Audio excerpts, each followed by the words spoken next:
How to fix Windows activation error. Hi everyone, this is Kate and welcome back to another video, and in today's video we will learn how we can fix Windows activation error. So without further delay, let's get started with this video. The first option is to run Troubleshooter in your Windows. So to run Troubleshooter, you have to navigate to the search bar, and in the search bar search for settings. Under settings, navigate to the system option from the menu bar at the left hand side. Here scroll down a bit and there is an option for troubleshoot. You have to click on it and then run the troubleshooter in your device. Then the Windows will automatically fix the activation error. But if that does not help you, then you can enter your product key or the activation key manually.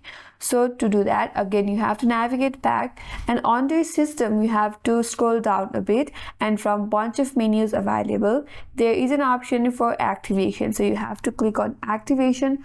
Under activation, click on this drop down that says upgrade your edition of Windows, and here you have an option to change your product key.